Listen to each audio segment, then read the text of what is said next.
Yo, what's good, ladies and gentlemen? Welcome back to another episode. I'm your host, Davon. Appreciate you guys coming through to show your love and support as I get to the nitty gritty. Everything so saucy as I covered TNA Impact for May 9th, 2024, which transpired last night.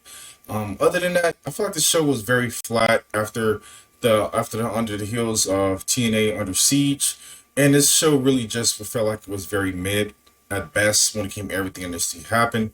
I was highly disappointed when it came to some matches and incurred some segments that just didn't make sense. But let's go ahead and get in here for you guys as you are here for. So let's go ahead and talk about pro wrestling and get into the results of everything this had happened last night for TNA Impact. The episode started off with the system coming out with the grand entrance for the championship celebration. They had so many different things, including celebration, confetti, balloons, the whole 9 yards. They even had a cheerleader squad that pretty much was present when it came to presenting them like they were a great dynasty team. And things picked off when it came to Brian Myers starting off with the microphone. He said, "Feast your eyes on the greatest faction in TNA wrestling history." And he points out that every member on the system is a champion. Myers then says, "No one should be surprised by that. And as they are all have been winning championships their whole entire career." Then Myers put it on the point, says the system runs on gold and they are absolutely dynasty when it comes to everything.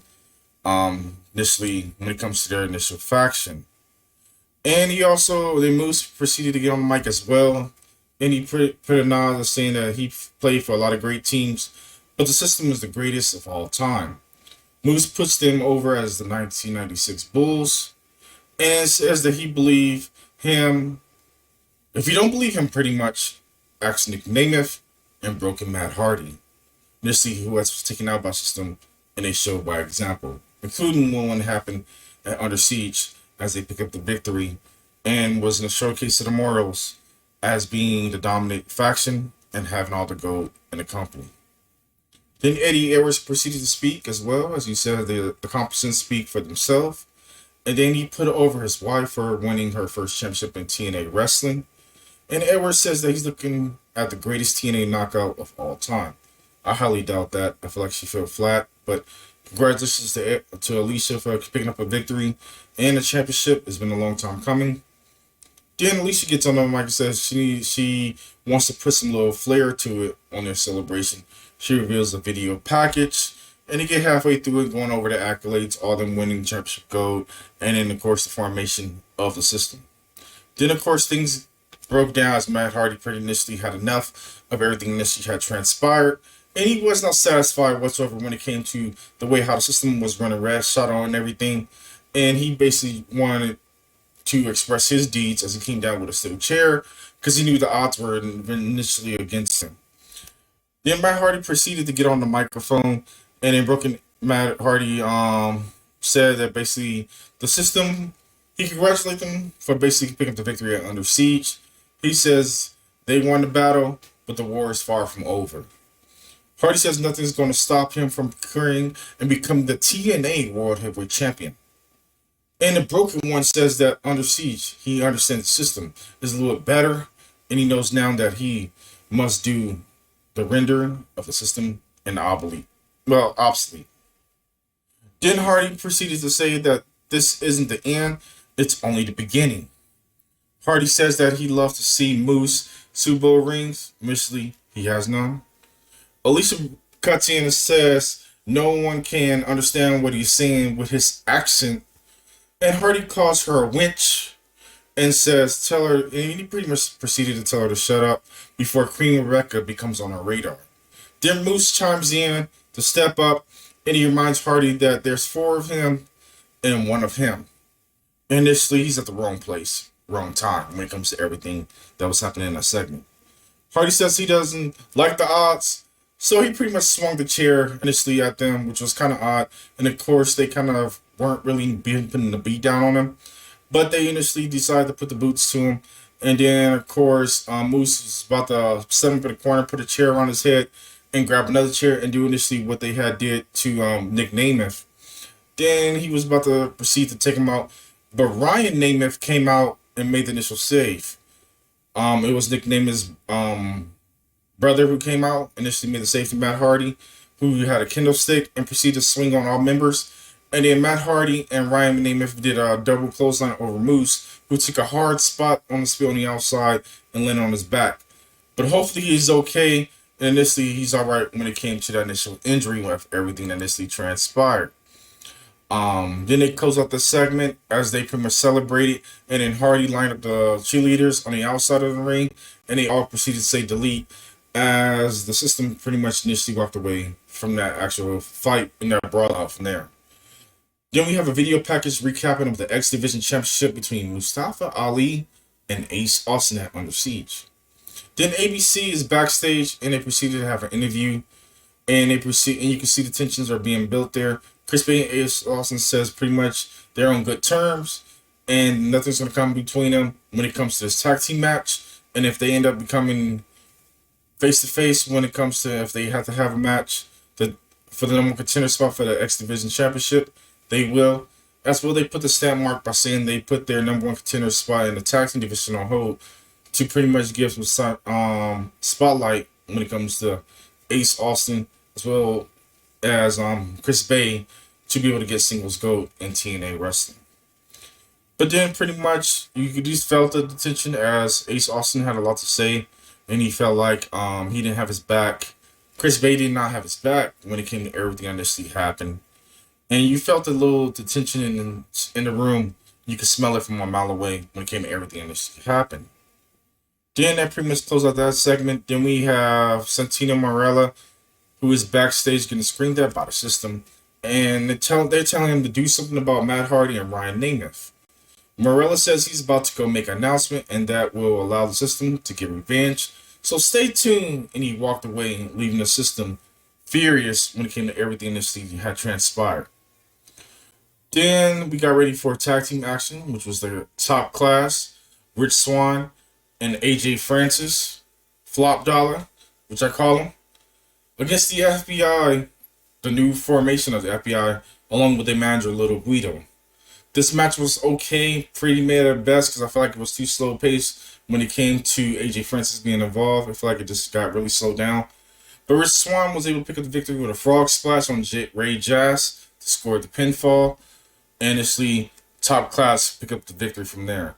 But I feel like this match was okay for what it was. It was not too bad, not too shabby, but I still feel like it fell flat when it came to this match. Then we had Santino Marella backstage trying to get things done on the phone, but it's confronted by Jake Something and the Rascals.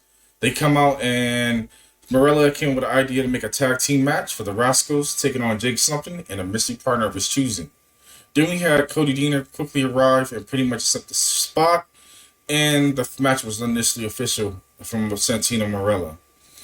Then we cut from that direct segment, got ready for another segment. There was a lot of segments in the show tonight, as we had Alan Angels hosting the latest episode of Soundcheck with Big Con and Steph Del Lanza. And then Angel says that they're the biggest guests on his group that he can ask for. And the Angels ask them, are they both dating? And Del Lanza corrects him. And Del Lanza says that he wants to have a talk show so bad, but he better check his facts. And Khan gets annoyed with the whole situation that was transpiring. Then he was over the ordeal and he pretty much walked away. But then Angels tried to stop him, and then a brawl initially broke out, and then the security got involved to eventually stop the attack from Big Con. And then Big Con and Dan Lanza ended up leaving after they were all separated, and they all went their respective ways when it came to everything that happened. Then we have tag team action as the Rascals took on Jake Something and Cody Deaner. I feel like this match was okay for Albany Tornado tag team match. It was decent. It was okay. Kept me interested for a little bit. But I pretty much was looking to change the channel. But I felt very disappointed in this match, but it was okay for the was. But the Rascals always continue to be a great dominant tag team. And I always enjoy when it comes to their in-ring work, their transitional moves, and they're putting things together when it comes on the fly.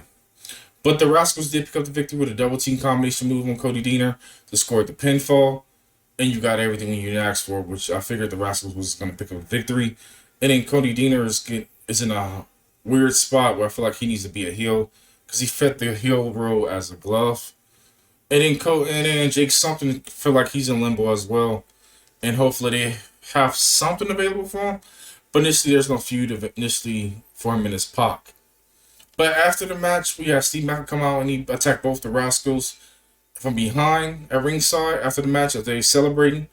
Then Macklin threw Miguel into the steel post, and then he threw Henry Wentz into the entrance ramp by hitting his initial minute finisher, the KIA.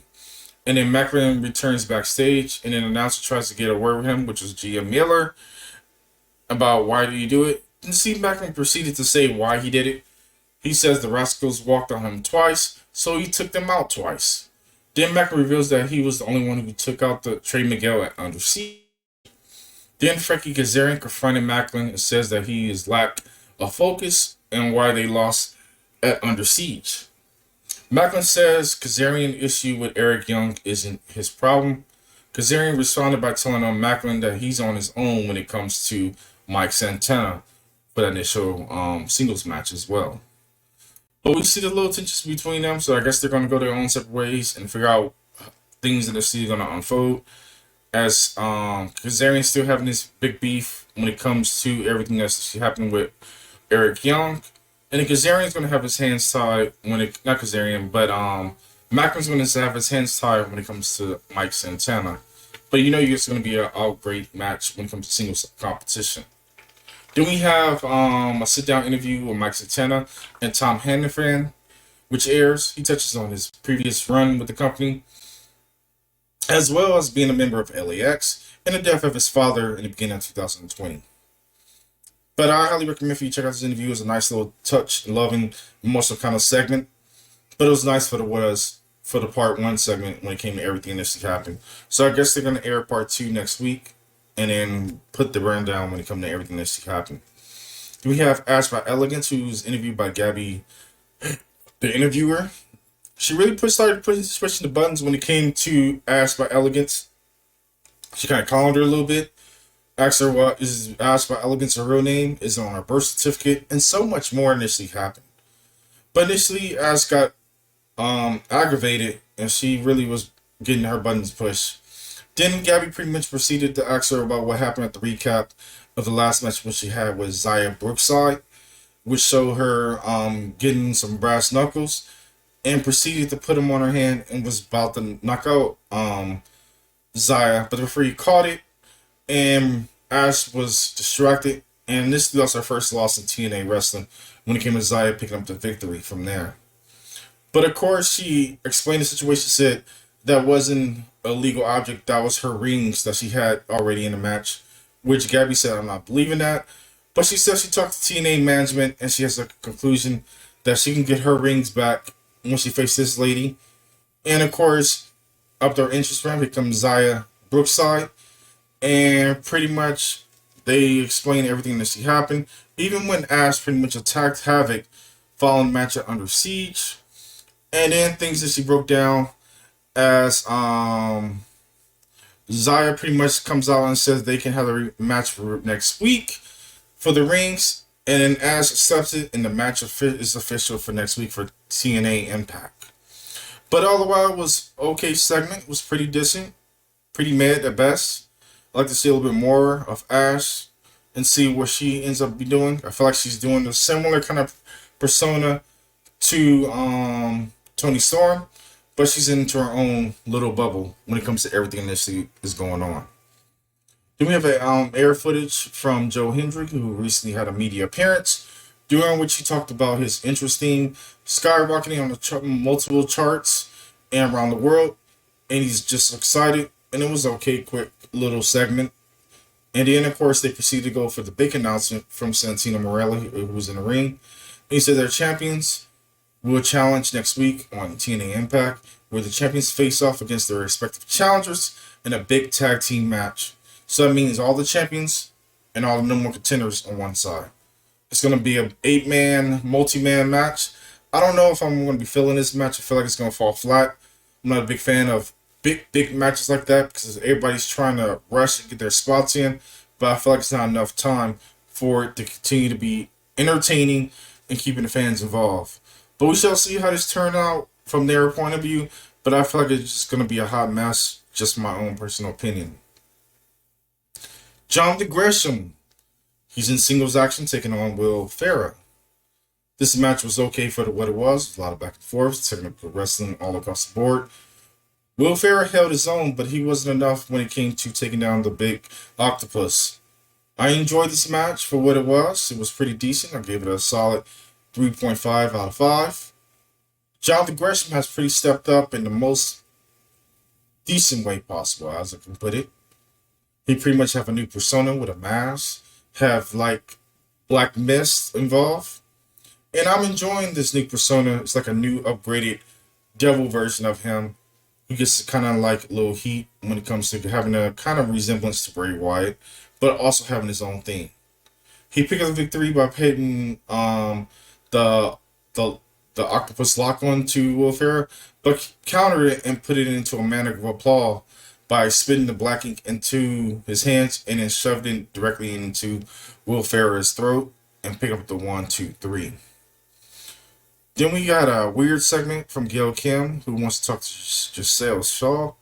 The vignette was okay for what it was. She was at the Lotus Wellness Retreat to find Giselle, and she tells them they need to talk. And then, of course, they proceeded to end from there as they had a little cutout from that segment, which was kind of odd. Then we had the main event, Speedball Mountain, taking on the ABC. This match was pretty decent, pretty chill. Everything you truly can ask for. A lot of tag team moves back and forth. Both sides delivered in the most impassionate way. And you got everything you initially going to get when you came to tag team action from both sides. But Mike Bailey hit the ultimate weapon on Ace Austin to pick up his pinfall to make more tensions between ABC. But initially, Trent Seven and Mike Bailey are now the number one contenders, and they're going to have a singles match off next week or in the future for the right to challenge Mustafa Ali for the X Division Championship. So we shall see how things take place, or if we're going to have Mustafa Ali may cause interference, and we may have a three-way. But I look forward to seeing more of what TNA can do to step up. I was highly disappointed with this show. It was alright. It was mid at best. But I like to see more of it and seeing if they could transition and get on the rebound, because they kind of dropped the ball this week. Of course, every show is not going to be perfect, but it was decent for what it was. But I enjoyed everything about TNA, their resurgence, their rebranding, and I look forward to seeing more each and every single week. But all the while, I appreciate you guys coming through, show your love and support. Don't forget to post your comments down below. Like, comment, and subscribe. And you know how this go. I'll catch you guys on the next one. Until then, you guys be safe, be breezy, and peace.